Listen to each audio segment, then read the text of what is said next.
Welcome to A9 TV. ముందుగా headlines చూద్దాం. చంద్రబాబు సంచలన నిర్ణయం. విశాఖ ఎమ్మెల్సీ ఉప ఎన్నికకు కూటమి దూరం, గెలవడం కష్టం కాకుండా హుందా రాజకీయాల కోసమే నిర్ణయమైన చంద్రబాబు. అధినేత నిర్ణయంపై పార్టీ నేతల హర్షం. నేటితో ముగియనున్న ఉప ఎన్నిక నామినేషన్ల గడువు.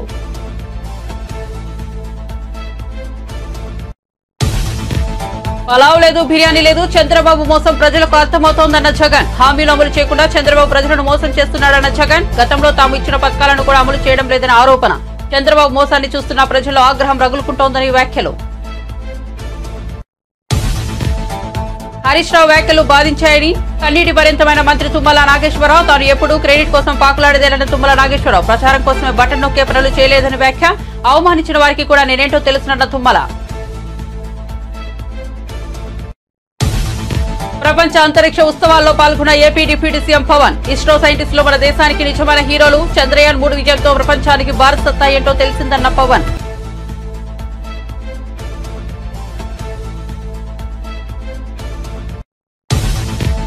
జోగిరాజుపై ఎఫ్ఐఆర్ నమోదు చేసిన ఏసీబీ. A1 గా జోగిరాజు, A2 గా జోగి వెంకటేశ్వర్ల పేర్లు. ఎఫ్ఐఆర్ లో మండల సర్వేయర్ రమేష్, గ్రామ సర్వేయర్ జేసీపీ పేర్లు కూడా. Section 120B, 420 IPC, PC act 7, 12 సెక్షన్ల కింద కేసు నమోదు. తెలంగాణలోని ప్రభుత్వ హాస్టళ్లలో ఏసీబీ తనిఖీలు. అక్రమాలపై ఆరోపణల నేపథ్యంలో రాష్ట్ర వ్యాప్తంగా దాడులు. విద్యార్థుల సంఖ్య, వారికి అందుతున్న సౌకర్యాలపై ఆరా. రికార్డును పరిశీలిస్తూ విద్యార్థులతో మాట్లాడుతున్న అధికారులు.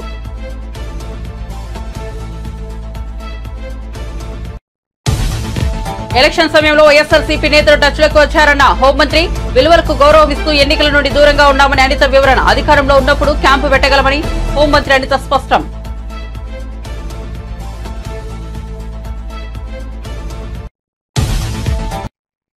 ఇక వార్త వివరాల్లోకి వెళ్తే, ఉమ్మడి విశాఖపట్నం జిల్లాలో స్థానిక సంస్థల కోటా ఎమ్మెల్సీ స్థానం కోసం జరగనున్న ఉప ఎన్నికకు దూరంగా ఉండాలని కూటమి ప్రభుత్వం నిర్ణయించింది. పార్టీ నేతలతో నిర్వహించిన టెలికాన్ఫరెన్స్ లో టీడీపీ అధినేత ముఖ్యమంత్రి చంద్రబాబు నాయుడు ఈ విషయాన్ని స్పష్టం చేశారు. ఎన్నికల్లో గెలవడం పెద్ద కష్టం కాదని, అయినప్పటికీ హుందా రాజకీయాల కోసమే ఈ నిర్ణయం తీసుకున్నట్లు తెలిపారు. చంద్రబాబు నిర్ణయంపై కూటమి నేతలు కూడా హర్షం వ్యక్తం చేశారు. సీఎం అత్యంత హుందాగా వ్యవహరించారని కొనియాడారు. కాగా ఉప ఎన్నిక నామినేషన్ల గడువు నేటితో ముగియనుంది. మానవ వనరుల అభివృద్ధి మంత్రిత్వ శాఖ సంబంధిత అంశాలపై ముఖ్యమంత్రి శ్రీ నారా చంద్రబాబు నాయుడు సచివాలయంలో సమీక్ష నిర్వహించారు. ఈ సమావేశంలో మంత్రి నారా లోకేష్, సంబంధిత ఉన్నతాధికారులు కూడా పాల్గొన్నారు. ఎన్నికల్లో ఇచ్చిన హామీలు అమలు చేయకుండా చంద్రబాబు ప్రజలను మోసం చేస్తున్నాడని వైసీపీ అధ్యక్షుడు జగన్ విమర్శించారు. చంద్రబాబు బిర్యానీ పెడతానని చెప్పి మోసం చేస్తున్నాడని జనం మాట్లాడుకుంటున్నారని, జగన్ అధికారంలో ఉన్నప్పుడు పలావు పెట్టి బాగానే చూసుకున్నాడని కూడా అనుకుంటున్నారని వివరించారు. కానీ ఇప్పుడు పలావు లేదు, బిర్యానీ లేదు, ప్రజలకు పస్తులు తప్పడం లేదు. చంద్రబాబు చేస్తున్న మోసం ఏంటో ప్రజలకు బాగా అర్థమవుతోందని జగన్ వ్యాఖ్యానించారు. తాడేపల్లిలో అనకాపల్లి, మాడుగుల, చోడవరం నియోజకవర్గాల ఎంపీటీసీలు, జెడ్పీటీసీలతో సమావేశమయ్యారు. ఈ సందర్భంగా ఆయన ఈ వ్యాఖ్యలు చేశారు. ఇదిగో ఈ నెలలో ఈ కార్యక్రమం జరుగుతుంది, ఇదిగో ఈ నెలలో ఈ కార్యక్రమం జరుగుతుంది అని చెప్పి ఏకంగా క్యాలెండర్ ఇచ్చి మాట తప్పకుండా, ఎన్ని సమస్యలు మనకున్నా కూడా, కోవిడ్ లాంటి మహమ్మారి కూడా మన రాష్ట్రాన్ని పీడించిన రోజుల్లో కూడా సాకులు చెప్పలేదు, కారణాలు ఇవ్వలేదు. ఎన్నికల్లో ఏదైతే మాట చెప్పామో ఆ మాట కోసం కట్టుబడి క్యాలెండర్ ఇచ్చి మరీ ఏ నెలలో ఏ పథకం ఇస్తామో చెప్పి మరీ బటన్లు నొక్కి నేరుగా ప్రతి ఇంటికి మంచి చేశాం. చేసిన మంచి ఎక్కడికి పోదు. ఆ మంచి ప్రతి ఇంట్లోనూ కూడా ఈ రోజుకి కూడా బ్రతికే ఉంటుంది. నెక్స్ట్ ఎన్నికలు వచ్చేసరికి మనం చేసిన ఈ మంచే, చంద్రబాబు నాయుడు చేసిన ఈ మోసమే ఒక కోపంగా మారుతుంది.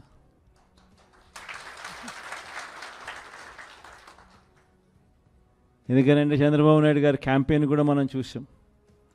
జగన్ ఏమో పలావ్ ఇచ్చాడు, బాగానే చూసుకున్నాడు. కానీ చంద్రబాబు నాయుడు బిర్యానీ పెడతానన్నాడు.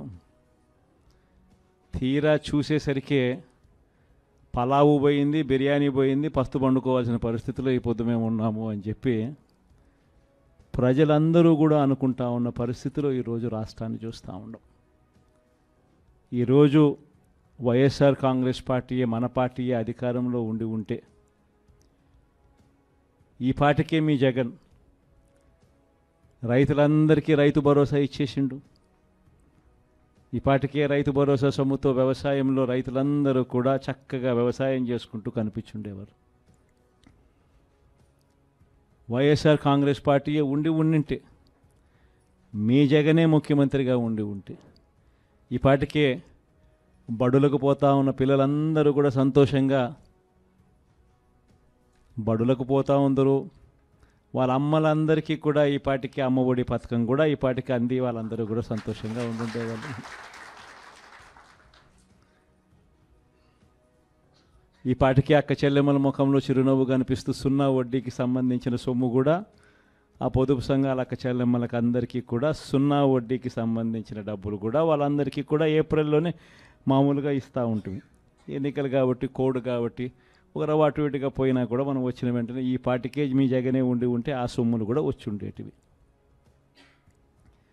మీ జగనే ముఖ్యమంత్రిగా ఉండింటే, వైఎస్ఆర్ కాంగ్రెస్ పార్టీ మన పార్టీ అధికారంలో ఉండుంటే ఈ పార్టీకి విద్యా దీవెన కింద ప్రతి పిల్లాడికి కూడా వాళ్ళు కట్టాల్సిన ఫీజులు ప్రతి త్రైమాసికం 3 నెలలకు ఒకసారి వాళ్ళకు సంబంధించిన ఫీజులు మళ్ళీ 3 నెలల లోపల.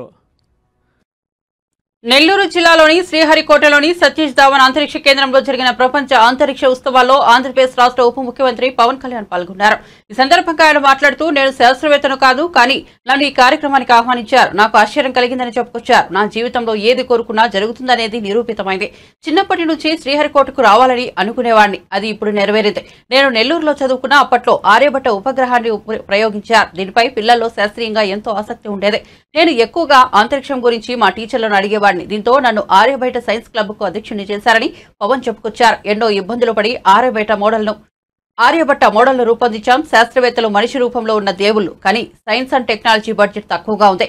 వేదాల్లో కూడా సైన్స్ చాలా ఉంది. చాలా మంది యువకులు ఇస్రో నుంచి స్ఫూర్తి పొందుతున్నారని పవన్ కళ్యాణ్ వెల్లడించారు.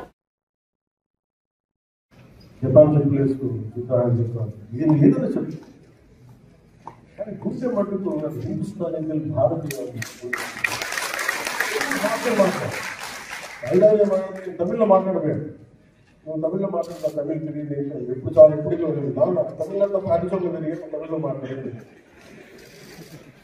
బ్యూటీ ఆఫ్ ఈ Satish Dhawan space centre right from Kashmir, Kerala, Kanyakumari, అలాగే మనకి కామాఖ్య, భారత, అన్ని భాషలు, అన్ని రాష్ట్రాలు అందరు కలిస్తేనే that's what make ISRO the greatest space organisation. The unity of this nation, the cultural integrity of this nation has reflected in ISRO. ISRO is not just about scientific advancement, it is also about integrity of the nation. Within a partial mature, maybe you might be Muslim, you might be Hindu, you might be Christian, no matter which religion you belong to. But we all work for the nation. That's what ISRO stood for, that's what SHAL stood for, that's what Satish Dhawan Space Center stood for, under the leadership of Raj Rajan and other distinguished 4 years ago. Sriharikota is said to be the second best spaceport in the world after Kennedy Space Center in the US. From the time of its establishment in 1971, Sriharikota has been pivotal for many successful launches and geared to numerous missions, which have not only become tangible reality, but also has the potential to transform into a billion opportunities. As per my understanding, నిరంతరం ఉపయోగపడేవారు గత 3 years ఈ సమస్య ఎలా ఉందని చెప్పారు. Total road కూడా 17 kilometres. So Venkateswara is గారిని అడిగాను, కలెక్టర్ తిరుపతి, దీన్ని అడగలు ప్రత్యేకించి వార్పులు యుద్ధ ప్రాతిపదికన చేపట్టారు. పని మొదలైంది. ఇందాక రివ్యూ కూడా చేశాను. గుంతలు కూర్చోడం, రోడ్డుకి ఇరువైపుల గ్రావెల్ వేయడం. అగ్రిగోల్డ్ భూముల వ్యవహారంలో ఆరోపణలు ఎదుర్కొంటున్న వైసీపీ నేత మాజీ మంత్రి జోగి రమేష్ ఇంట్లో ఉదయం ఏసీబీ అధికారులు తనిఖీలు చేపట్టారు. 15 మంది అధికారులతో కూడిన ఏసీబీ బృందం ఎన్టీఆర్ జిల్లా ఇబ్రహీంపట్నంలోని జోగి రమేష్ నివాసానికి ఉదయం 5 గంటలకు చేరుకుని సోదాలు జరిపింది. ఈ సందర్భంగా పలు రికార్డులు మరియు డాక్యుమెంట్లు స్వాధీనం చేసుకున్నారు. అనంతరం ఈ కేసులో కీలకంగా భావిస్తున్న జోగి రమేష్ కుమారుడు జోగి రాజును అధికారులు అదుపులోకి తీసుకున్నారు. తాజాగా ఆయనపై ఏసీబీ ఎఫ్ఐఆర్ నమోదు చేసింది. రాజు పేరును ఏ1గా చేర్చింది. అలాగే ఏ2గా జోగి వెంకటేశ్వరరావు పేరును చేర్చింది. వీరితో పాటు ఎఫ్ఐఆర్లో అంబాపురం మండల సర్వేయర్ రమేష్, గ్రామ సర్వేయర్ దేదీప్య, నున్నర సబ్ రిజిస్ట్రేషన్ వి నాగేశ్వరరావులను కూడా ఎఫ్ఐఆర్లో చేర్చింది.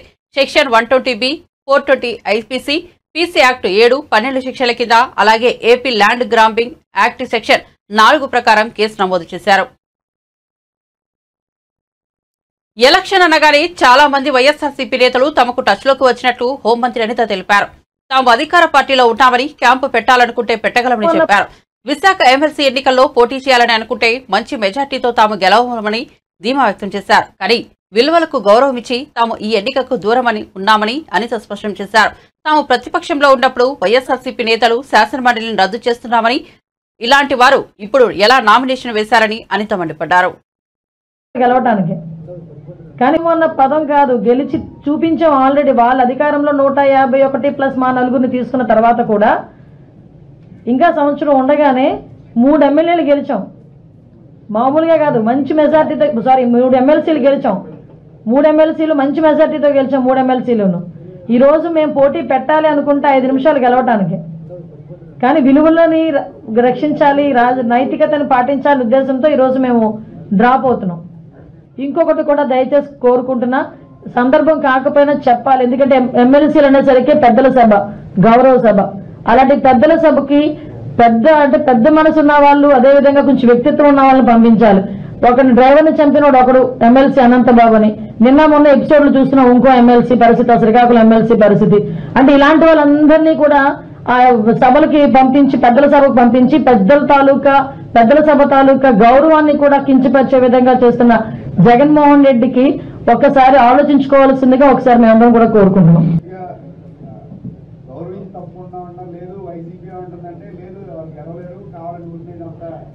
నేను అందుకే అన్నానండి ఇందాక, గెలవలేము అన్న పదం కాదు, గెలిచి చూపించాం ఆల్రెడీ. వాళ్ళ అధికారంలో 151 ప్లస్ మా నలుగురిని తీసుకున్న తర్వాత కూడా ఇంకా సంవత్సరం ఉండగానే 3 ఎమ్మెల్యేలు గెలిచాం. మామూలుగా కాదు, మంచి మెజార్టీతో, 3 ఎమ్మెల్సీలు గెలిచాం. 3 ఎమ్మెల్సీలు మంచి మెజార్టీతో గెలిచాం. 3 ఎమ్మెల్సీలను ఈరోజు మేము పోటీ పెట్టాలి అనుకుంటే 5 నిమిషాలు గెలవటానికి. కానీ విలువలని రక్షించాలి, నైతికతను పాటించాలి ఉద్దేశంతో ఈరోజు మేము డ్రాప్ అవుతున్నాం. ఇంకొకటి కూడా దయచేసి కోరుకుంటున్నా, సందర్భం కాకపోయినా చెప్పాలి. ఎందుకంటే ఎమ్మెల్సీలు అనేసరికి పెద్దల సభ, గౌరవ సభ. అలాంటి పెద్దల సభకి పెద్ద మనసు ఉన్న వాళ్ళు, అదేవిధంగా కొంచెం వ్యక్తిత్వం ఉన్న వాళ్ళని పంపించాలి.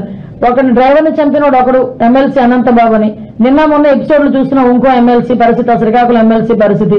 అంటే ఇలాంటి వాళ్ళందరినీ కూడా ఆ సభలకి పంపించి, పెద్దల సభకు పంపించి, పెద్దల తాలూకా విద్యార్థుల సంఖ్యను ఎక్కువ చూపడం, రికార్డుల్లో అవకతవకలు చేయడం సహా తెలంగాణలోని ప్రభుత్వ హాస్టళ్లలో పలు అక్రమాలు జరుగుతున్నాయని ఫిర్యాదులపై అవినీతి నిరోధక శాఖ స్పందించింది. మంగళవారం ఉదయం నుంచి రాష్ట్రంలోని వివిధ ప్రభుత్వ హాస్టళ్లలో తనిఖీలు చేపట్టింది.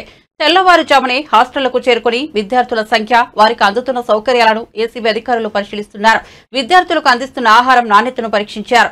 విద్యార్థులతో మాట్లాడుతూ అక్కడున్న సౌకర్యాలపై ఆరా తీస్తున్నారు. రాష్ట్రంలోని బీసీ, ఎస్సీ, మైనార్టీ వసతి గృహాల్లో అధికారులు దాడులు చేస్తున్నారు. 6 గంటలకు సర్ప్రైజ్ చెక్ కోసం రావడం జరిగింది.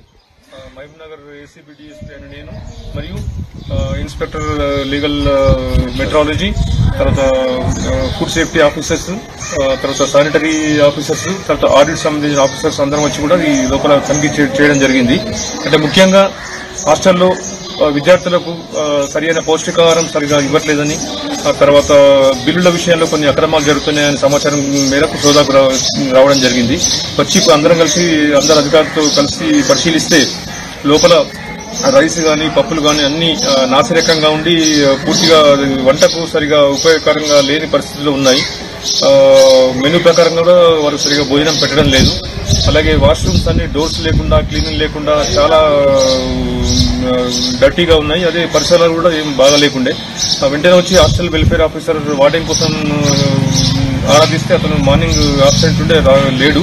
తర్వాత విషయం తెలుసుకొని ఫోన్ స్విచ్ ఆఫ్ చేసుకోవడం జరిగింది. దాంతో వాళ్ళ పై అధికారులని మహబూబ్ నుంచి పిలిపించాము, విచారణ చేస్తున్నాము. ముఖ్యంగా మెనూ ప్రకారంగా డైట్ పెట్టడం, మంచి పౌష్టికాహారం ఇవ్వడం, నీట్నెస్, తర్వాత ఇవన్నీ ఉండే అవన్నీ కూడా ఏం పాటించట్లేదు. దీనిపై మొత్తం అంతా విచారణ జరిపి మా డీజీ గారికి మేము రిపోర్ట్ ఇవ్వడం జరుగుతుంది. దానిలో భాగంగానే అన్ని శాఖలకు చెందిన అధికారులు, మా ఇన్స్పెక్టర్లు, మరి మా సిబ్బంది అందరం వచ్చి కూడా ఈ తనిఖీలు నిర్వహించడం జరుగుతుంది.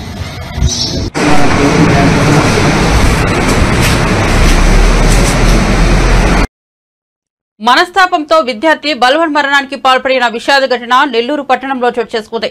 అనంతపురం జిల్లా తాడిపత్రికి చెందిన ప్రదీప్ పట్టణంలోని నారాయణ మెడికల్ కళాశాలలో బీడీఎస్ 2వ సంవత్సరం చదువుతున్నారు.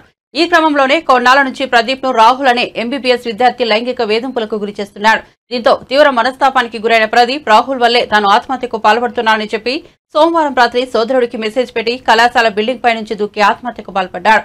కుటుంబ సభ్యుల ఫిర్యాదు మేరకు ఘటనా స్థలానికి చేరుకున్న పోలీసులు కేసు నమోదు చేసుకుని దర్యాప్తు చేస్తున్నారు. తమ కుమారుడి చావుకు కారణమైన నిందితుడు రాహుల్ ను వెంటనే శిక్షించాలని కోరుతూ మార్చుల వద్ద బంధువులు కుటుంబ సభ్యులు నిరసన తెలిపారు. మా అబ్బాయి బీడీఎస్ ఈ ఎంబీబీఎస్తో వాళ్ళందరితో కలిసే ఉండేవాడు అనమాట. స్టార్టింగ్లో అందరూ బాగుంటారులే అనుకుంటే ఎంబీబీఎస్ ఫ్రెండ్స్ అందరూ ఒక సైడ్ వేసి మా తమ్ముడిని టార్గెట్ చేయడం అయింది. 2 years నుంచి అంటే సెప్టెంబర్ 2023 నుంచి ఫుల్ టార్చర్ చేస్తూ ఉన్నారు అనమాట. మెంటల్గా, సెక్చువల్గా. రాహుల్ అనే అబ్బాయి మెయిన్. దాని తర్వాత అతని రూమ్మేట్ అనమాట. నిన్న కూడా ఫోన్ చేశాడు, టికెట్ బుక్ చేయి, బుధవారం ఊరికి వస్తాను, ఆగస్ట్ 15 హాలిడే కదా వస్తా అనేసాను. అంతా బాగా మాట్లాడాడు. నిన్న రాహుల్ అనే అబ్బాయి 8 నుంచి 10 దాకా మా తమ్ముడు రూమ్లోనే ఉన్నాడంట. దాని తర్వాత ఏం జరిగిందో ఏమో నాకు 2:55కి మెసేజ్ పెట్టేసి ఇలా 2 years నుంచి ఆ అబ్బాయి చిత్రహింసలు పెడతా ఉన్నాడు, నేను చచ్చిపోవడానికి మెయిన్ కారణము, నేనైనా చచ్చిపోతే ఆ అబ్బాయికి శిక్ష పడుతుంది, కానీ బయటికి మాత్రం వాళ్ళందరూ నాదే తప్పు అనేలాగా పోర్ట్రే చేయడానికి ఉంటుంది, అది బయటికి పోకూడదని నేను చచ్చిపోతేనే అది జరుగుతుంది అనేసి అని చనిపోయాడు. పైనుంచి దూకి 5th floor నుంచి దూకి చనిపోయాడు.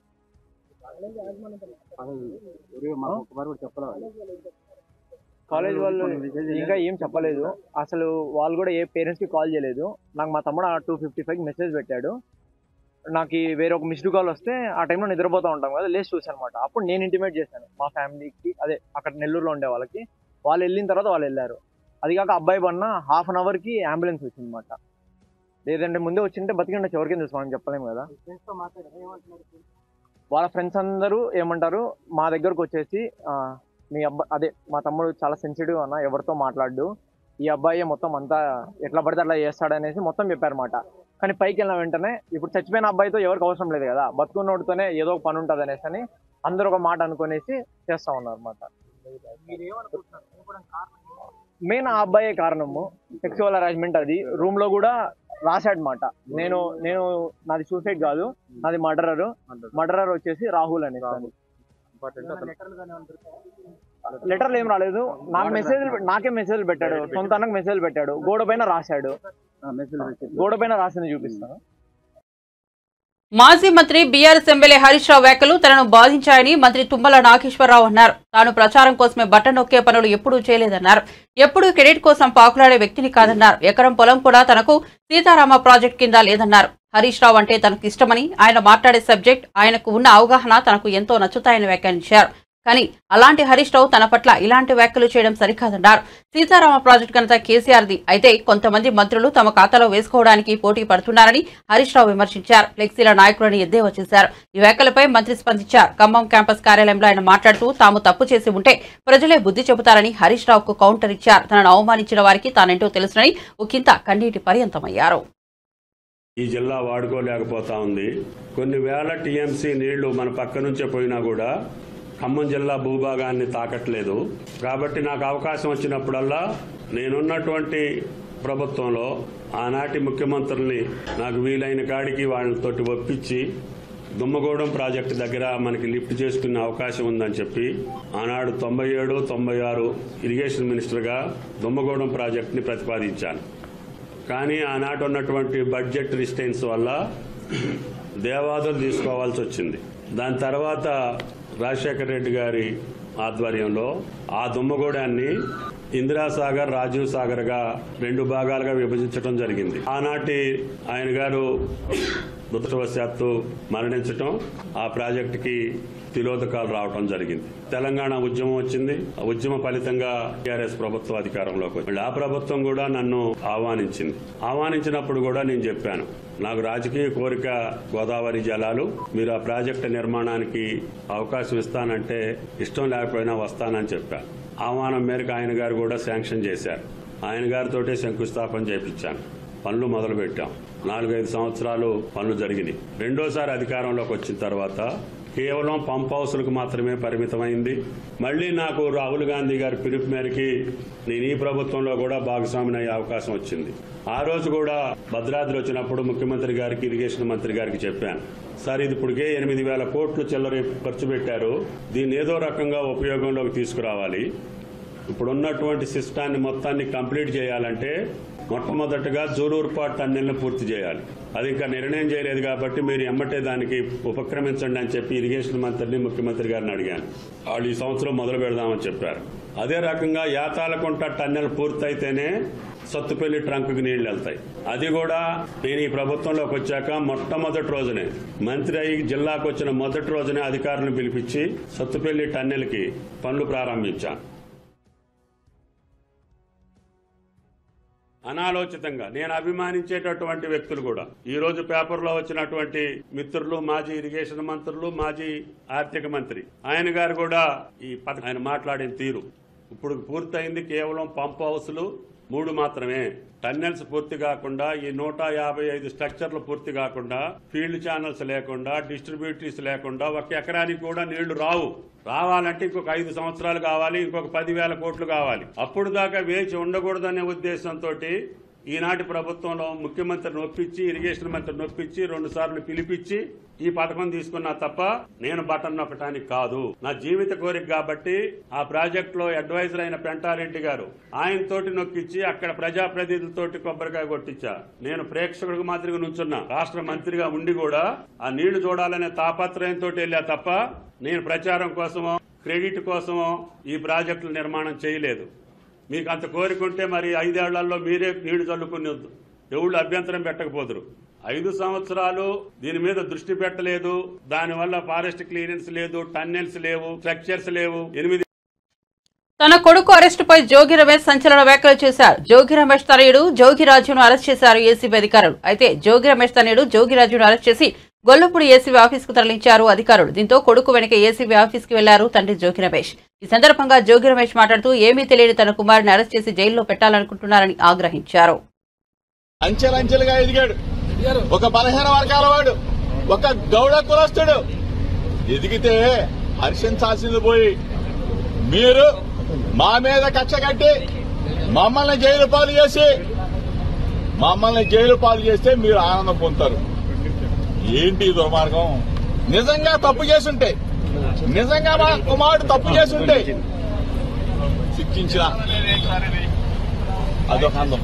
కానీ ఏమీ తెలియకుండా ఈ విధంగా చేయటం ధర్మం కాదు, మీకు న్యాయం కాదు. ప్రజలు చూస్తా ఉన్నారు. ప్రజాస్వామ్యవాదులారా, ఒక్కసారి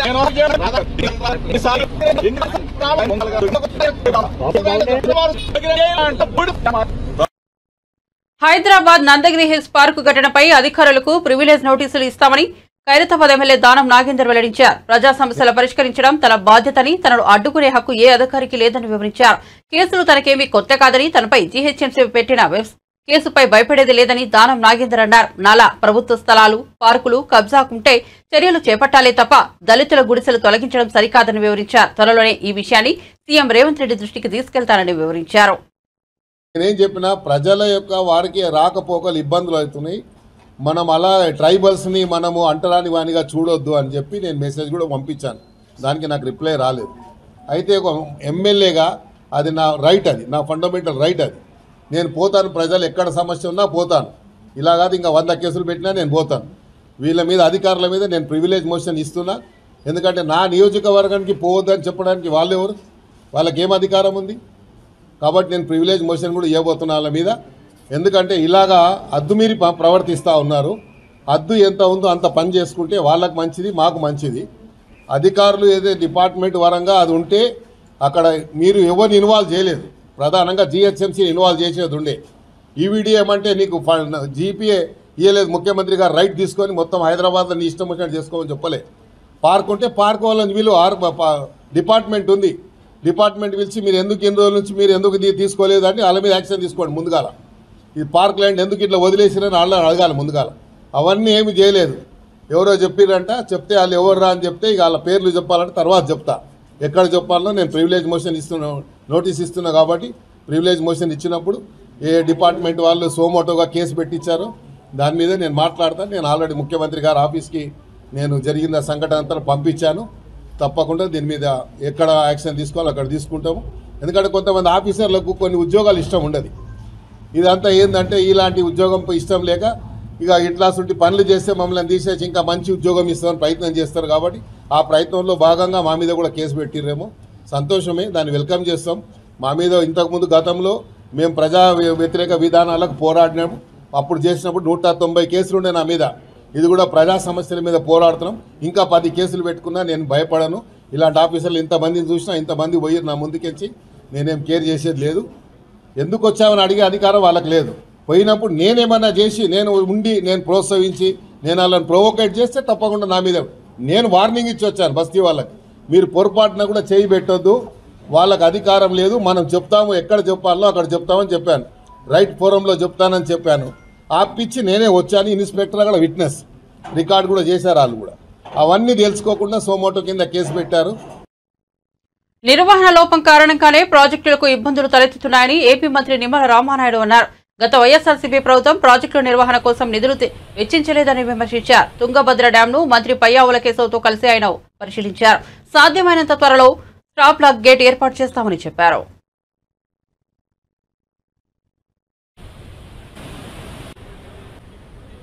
ఈ యొక్క 19వ గేట్ ఏదైతే కొట్టుకుపోయినటువంటి పరిస్థితుల్లో మరి ఇది పురాతనమైనటువంటి అంటే దగ్గర 70 సంవత్సరాల ప్రాజెక్టు కావడం వల్ల ఏదైతే ఆ గేటుకి సంబంధించి 45 సంవత్సరాలే దాని లైఫ్, బట్ ఇది 70 ఇయర్స్ అవడం వల్ల మరి ఆ ప్రాబ్లం వచ్చింది అనేది ప్రాథమికంగా కొంత చెప్తున్నటువంటి పరిస్థితి. ఏదైతే ఆ గేట్ స్థానంలో కూడా మరి పర్టికులర్గా స్టాప్ లాక్ గేట్ ఏదైతే ఉందో మరి అవి ఈ ప్రాజెక్టుకి లేకపోవడం వల్ల తాత్కాలికంగా మరమ్మతులు చేసుకోవడానికి కానీ తాత్కాలిక నీటి నిలుపుదల చేసుకునే అవకాశం లేనిటువంటి స్థితిలో ఏదైతే చంద్రబాబు నాయుడు గారు కూడా స్పందించి కన్నమ నాయుడు గారు ఎవరైతే ఈ యొక్క గేట్ల అమరికలో నిర్మాణంలో అత్యంత కీలకంగా ఉన్నటువంటి వ్యక్తిని ఆయన హైదరాబాద్లో ఉంటే మరి ఆయన కంటికి చికిత్స చేయించుకున్నా కూడా మరి స్పెషల్ ఫ్లైట్ కూడా అరేంజ్ చేసుకుని ఈయన ఇక్కడ పంపించి అంటే మా పోలవరం ప్రాజెక్ట్ గేట్ల అమరికలో కూడా ఆయనకి బాగా సమర్థత ఉన్నటువంటి వ్యక్తి. ఆయన యొక్క సారథ్యంలో ఇమ్మీడియట్లీ ఎందుకంటే ఏదైతే గేట్ని మనం పునర్నిర్మాణం చేయాలంటే ఆలోచనతో ఉన్నప్పుడు పూర్తి స్థాయిలో నీరు తగ్గిస్తే అంటే ప్రజెంట్ 104 టీఎంసీలు నీరు ఉంది.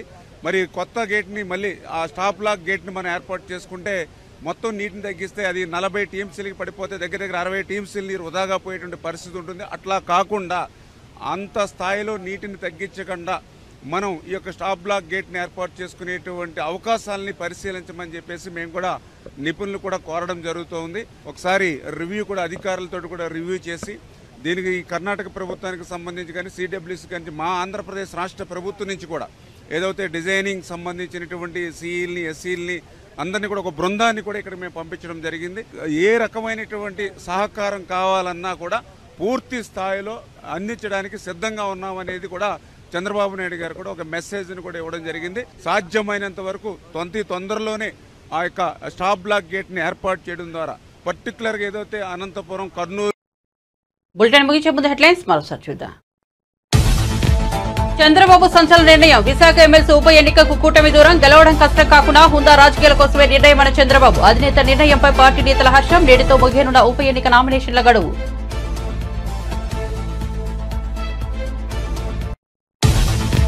పలావు లేదు, బిర్యానీ లేదు, చంద్రబాబు మోసం ప్రజలకు అర్థమవుతోందన్న జగన్. హామీలు అమలు చేయకుండా చంద్రబాబు ప్రజలను మోసం చేస్తున్నాడన్న జగన్. గతంలో తాము ఇచ్చిన పథకాలను కూడా అమలు చేయడం లేదని ఆరోపణ. చంద్రబాబు మోసాన్ని చూస్తున్న ప్రజల ఆగ్రహం రగులుకుంటోందని వ్యాఖ్యలు.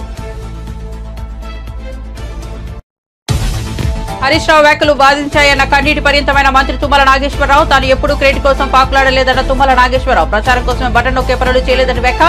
అవమానించిన వారికి కూడా నేనేంటో తెలుసునన్న తుమ్మల.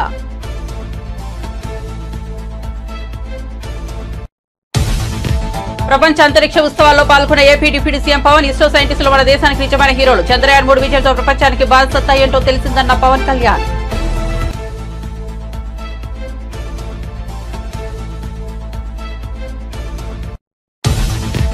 జోగిరాజుపై ఎఫ్ఐఆర్ నమోదు చేసిన ఏసీబీ. A1 గా జోగిరాజు, A2 గా జోగు వెంకటేశ్వరుల పేర్లు. ఎఫ్ఐఆర్ లో మండల సర్వేయర్ రమేష్, గ్రామ సర్వేయర్ దేదీపే పేర్లు కూడా. Section 120B, 420 IPC, PC act 7, 12 సెక్షన్ల కింద కేసు నమోదు. తెలంగాణలోని ప్రభుత్వ హాస్టల్లో ఏసీబీ తనిఖీలు అక్రమాలపై ఆరోపణల నేపథ్యంలో రాష్ట్ర వ్యాప్తంగా దాడులు విద్యార్థుల సంఖ్య వారికి అందుతున్న సౌకర్యాలపై ఆరా రికార్డును పరిశీలిస్తూ విద్యార్థులతో మాట్లాడుతున్న అధికారులు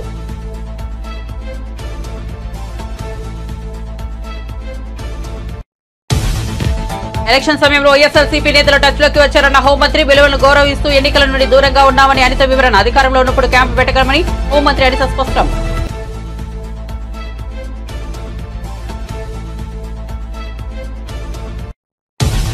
మరిన్ని అప్డేట్స్ కోసం చూస్తూనే ఉండండి A9 TV.